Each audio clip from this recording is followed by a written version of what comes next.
The other day, I heard someone I kind of know really dissing the feminine. She was speaking about how it's so outdated to tell women that they have to be more feminine and how it was very kind of minimizing the wholeness of a woman. And I thought, man, I think, girl, you're really missing a point here. When I thought I would create an episode about what it means when we talk about the feminine and the feminine energy in my world. So when I imply the feminine, what do I speak about? The feminine energy that adds depth and unveils your power. I talk about the feminine energy that is associated with your feelings and your flow. It's really not in opposition to the masculine, but rather so being in harmony between the feminine and the masculine. Tapping into your feminine energy, whether you're a man or a woman, has nothing to do with your style or your sensuality or how you dress or how you sound or how you carry yourself. I mean, it can be, but the base is not that. And if this is what people think about when we talk about the feminine energy, they're really missing the point. So in this episode 21, Feminine Energy 101, I really want to break down the basic of what feminine energy means and stands for. In this episode, you're going to learn or you're going to be reminded of the importance of understanding the dynamics between the masculine and the feminine, how they work together, what we imply when we refer to them.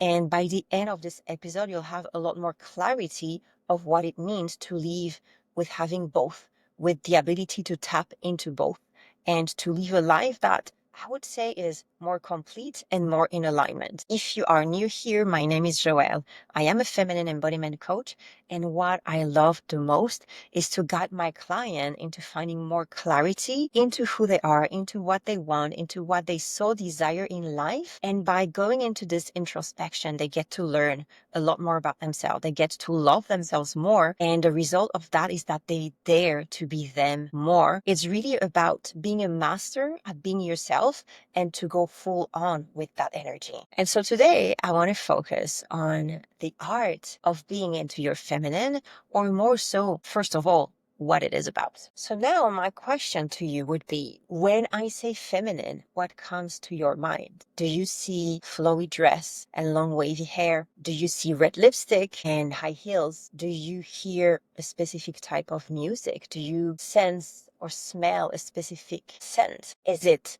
a dance? Is it flowers? Is it rainbows? What is it? What comes to your mind? And often so, when we are breaking down a concept and trying to understand it better, what we often do is we see what's the polarity. And then in the case of feminine, we'll also look into the masculine and understand what masculine is, not so much to put them in contradiction, but more to have a spectrum, more to have a resonance as well, and more to see like what's in between and what are the differences in between both and how they do coexist. So now my second question is, when I say masculine, what is it that you see? What is it that you sense? And I'm going to give you a few examples. It could be dark colors, it could be strength, it could be direction, it could be speed, it could be muscles, it could be again like a very masculine fragrance, it could be loud music, it could be different sounds. What is it for you? And now I also want to say, whatever came to your mind, whatever images, I want to tell you that there's nothing ever wrong. And it's never wrong because it's just coming from you. And all of those images and perception and interpretation have a lot to do with all the concept and images and belief and thoughts that you have accumulated ever since you were very young. And they're going to be different depending on what cultures you carry with you, where you're coming from, where you grew up, what are your beliefs, what's your belief system, what are the people around you, who are the people you listen to, who are the people you admire, what's, like how you feeling yourself and your soul and your mind and your body on a day-to-day basis. Like all of that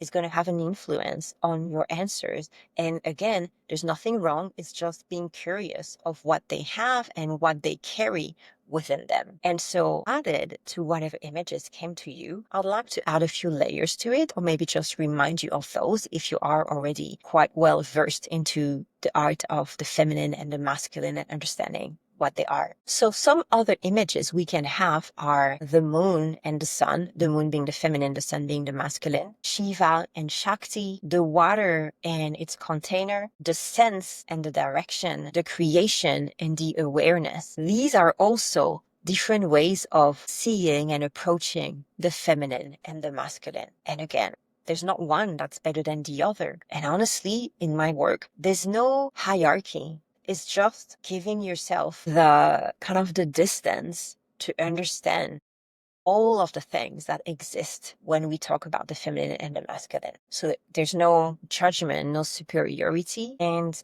no ranking really, but simply a difference in their existence and the purpose they're serving. And even though masculine and feminine can serve the same purpose, they're just giving a different approach and a different impulse. And so one of the things I really like to highlight when I talk about the feminine and the masculine, there's no comparison and no preference, but it's more so imagining the link in between and the tension that holds the feminine and the masculine within you. Now, when it comes to individual coaching, it's important to remember that the masculine and the feminine essence are not tied to a specific gender. Women can embody both feminine and masculine energy just as men can. Every person, regardless of binary or non-binary identity, hold both within. And to put that again in the context of individual coaching, the feminine is best characterized by the energy behind the flow and the concept of flow, while the masculine is a lot more connected with the energy of the go, and often the go, go, go energy that I'm sure a lot of you are very familiar with. And again, is there one that's better than another? No. So you might ask, then why is that so? That if there's not one that's better than the other, why is that so that I focus on the feminine? And I'm glad you asked. Well, it comes down to one simple fact and one simple truth, that most of us, we have been raised and we grew up in an environment where the masculine was a lot more dominant. And so if I tell you things like ambition, drive, productivity, progress, achievement, efficiency, and focus, these are values, or let's say characteristics, that are very, very attached to the masculine, and they often have been praised as these are go-to standards that we should all aim for, right? And so that approach often led us to forget about the importance of integrating more of the feminine as well. So now when I say things like creativity, ease, intuition, harmony, flow, connection, flexibility, nurturing, these are all values and concepts and characteristics that are a lot more attached to the feminine. And so my role here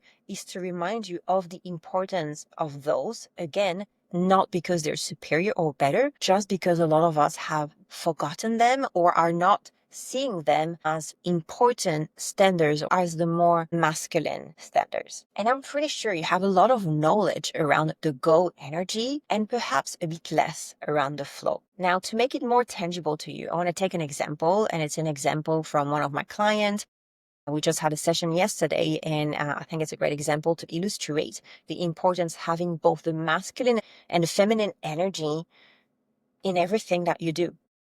So my client came to me as she wanted more direction and more focus in her life, because she's in a stage of her life where she wants to create and she wants to be more in that very go energy, right? Which is fantastic if that's what she wants.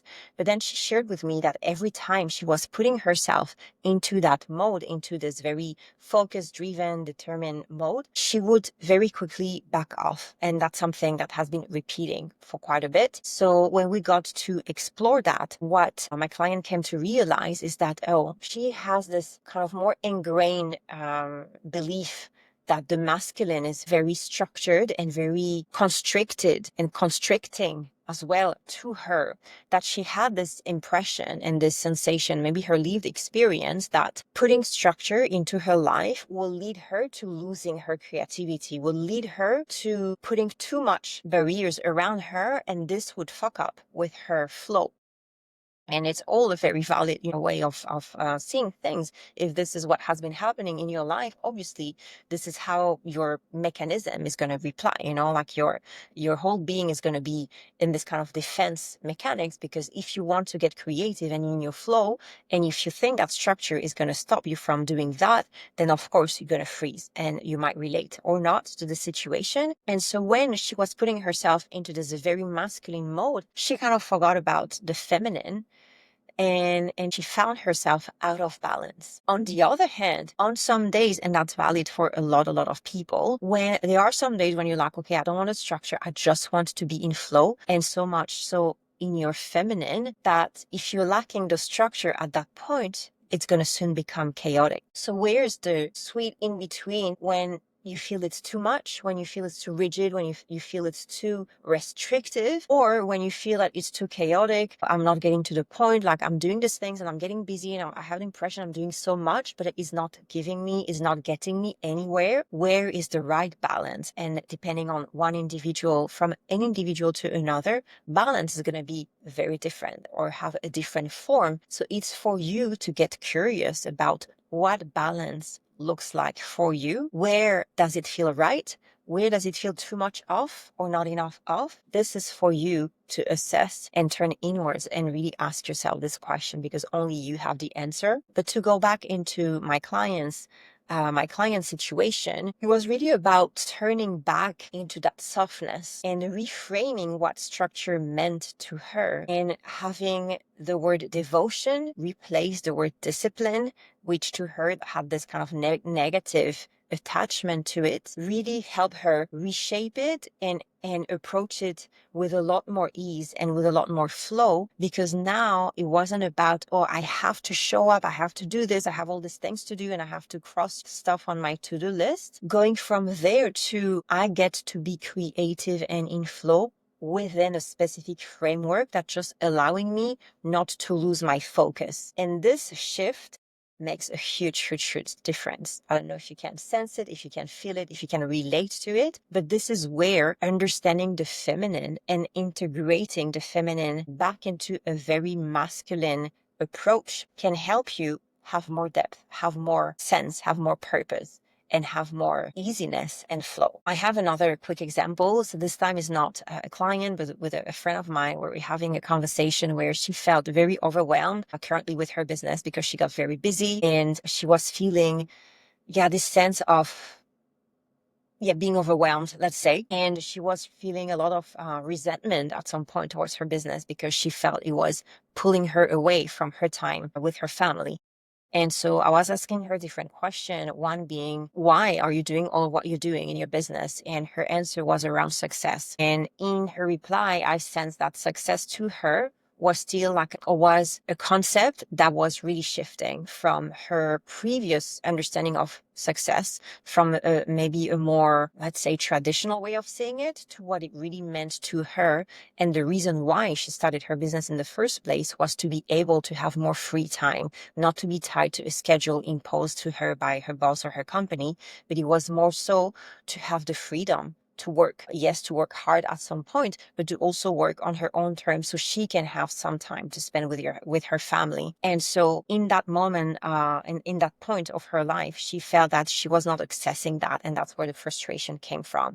So we had this conversation around what are you doing at the moment, and why are you feeling that it's not in flow? And so a lot of things that she was doing and keeping herself busy with were actually bringing her this frustration of not being in alignment, because a lot of stuff she put in place was based on her feeling she had to do it because other people recommended her to do it, because she saw other people doing it or managing her business in a certain way, which added a lot more of workload to her, which in the end prevented her from spending time with her family. And so we broke that down and realized that actually she doesn't have to do any of that at this point of life, because this is not bringing her success. It's bringing her more stress. It's bringing her more load, and this is not what she wanted. And in another situation, in another era of her career and her business, it might be things that she would want to look at, but right now this is not what she wants. And so for me, that was a great example of understanding the depth of the feminine, because in that case, it would be, why am I doing this? I am doing all of that in my business because I want to be successful at having a business. And my success comes from knowing that I have the time to spend with my family and I don't have to do XYZ because it's just in my head and it's just like a vision that I had, or maybe that I'm going to go back later on in the future. But right now I want to connect with why I'm doing all of what I'm doing. So I know there are many layers to that. And when you have your own business, we all know that at some point you need to push through. You're going to have some moments where you're going to be very busy and you're not going to have as much time as you wish for your family. But I'm not talking about like a few weeks, like sprint, which is normal. I'm just talking about an overall approach of your business. What is the energy you show up when you show up in your business, right? So this is why I and so many other feminine embodiment coaches are focusing on the feminine, so as to add depth to what you do, so as to bring you closer always to the reasons why you are doing certain things or not doing certain things. So it's a way to guide you to understand not so much what you do or where you go, but why you are doing them, why you are going where you're going. I'm sure I will have many more occasions to speak about the feminine and the feminine energy and how to use that in coaching or how to use that in your own life. But for today, what I really wanted to kind of reply to is those questions and those outdated vision of what the feminine is. Again, it has nothing to do with stereotype or with how you have to look or sound or even do, but it's more so the feminine energy, which I'm sure by now you have more clarity on. And I'd like to leave you with one thing. I'd like to ask you if you could think about what's like the biggest thought that you have at this point of your life, or the project maybe that you're working on. And I'd like you to have this exercise whereby you'll consider how are you approaching it? Are you approaching it very feminine energy driven or very masculine energy driven? Again, there's no judgment here. It's just to have more understanding on yourself and see if there's any resistance at some point, if there's any question, any doubts, where might they be coming from? And is it because maybe you're very focused on the go, go, go, or maybe you're very much into the flow and maybe there's no resistance at all and it's all wonderful.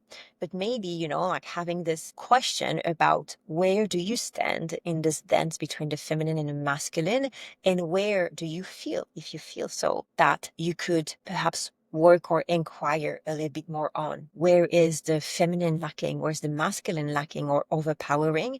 Just for you to have a new way of approaching your own life. All right. Thank you so much for watching. Thank you for listening. If this was your first time, if we don't know each other, I invite you to connect with me via Instagram. My handle is joelle.smaniotto. And I also have a link there in my bio if you're interested in approaching or discovering what feminine embodiment coaching feels like or what it can do for you. I have this 30-minute discovery call and you can book me through my link. And I'll see you again very soon. If you have also any topic that you'd like to put through the lens of the Street podcast, feel free to send me a DM and share some ideas with me. I always like to look at those. That gives me inspiration. And take care. I'll talk to you very soon.